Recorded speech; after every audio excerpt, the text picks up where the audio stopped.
More than 95% of Warren Buffett's fortune was earned after his 65th birthday. Let that sink in. The greatest investor alive built almost his entire net worth in the years most people are retiring. He didn't get better at picking stocks in his 60s. He just gave one force enough time to do its work. That force is compounding.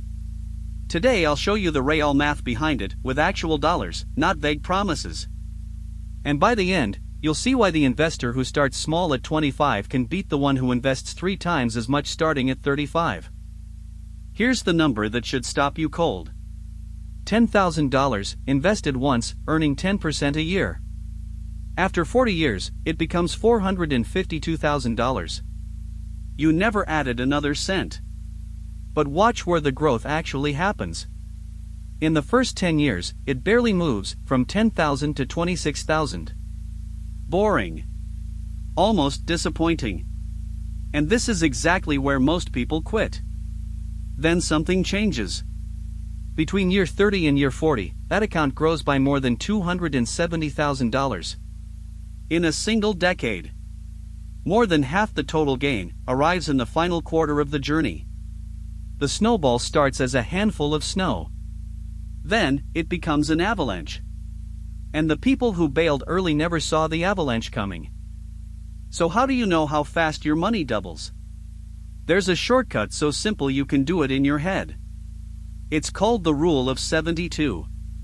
You take 72, and you divide it by your annual return. At 10%, 72 divided by 10 equals 7.2. Your money doubles every 7 years or so. Now here's why that matters. At the historical stock market average of about 10%, $1 becomes 2 in 7 years. 2 becomes 4.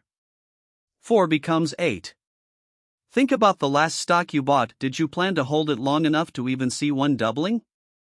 And this is the trap. 3% versus 10% doesn't feel like a huge gap. But at 3%, your money takes 24 years to double. At 10, just over 7. Small differences in rate become enormous differences in outcome. The rate matters. But time matters more. Now here's what nobody tells you. In compounding, when you start beats how much you invest. And I can prove it with 2 people. Emma invests $5,000 a year from age 25 to 35. Just 10 years. Then she stops completely, never adds another dollar. Total invested, $50,000. Larry waits. He starts at 35 and invests that same $5,000 a year, but he keeps going for 30 straight years, all the way to 65. Total invested, $150,000. 3 times what Emma put in. So who has more at 65? At a 7% return. Emma ends with about $530,000. Larry, who invested 3 times as much, ends with about $470,000. Emma put in a third of the money and still came out ahead. Why?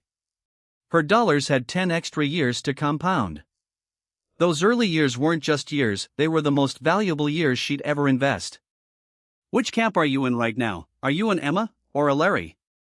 Tell me below. Remember what I said at the start, that this force does the work, not genius? Meet Ronald Red. He pumped gas and swept floors as a janitor in Vermont. He never earned a big salary. Not once. When he died in 2014 at age 92, he left behind $8 million. Not from a lottery. Not from an inheritance. He bought shares of solid, boring companies and he held them for decades. Reinvesting every dividend. Letting it snowball.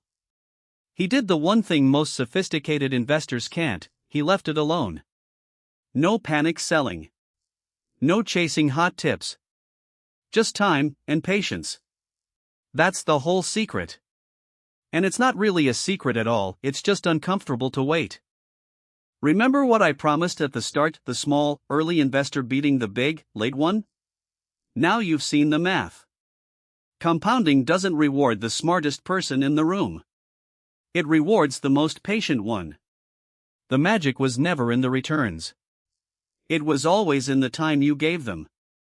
So the best day to start was 20 years ago. The second best day is today. So tell me honestly, did this change how you think about starting late?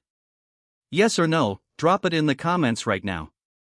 And tomorrow, I'm breaking down the one number Buffett checks before he buys any stock, miss it, and you're just guessing.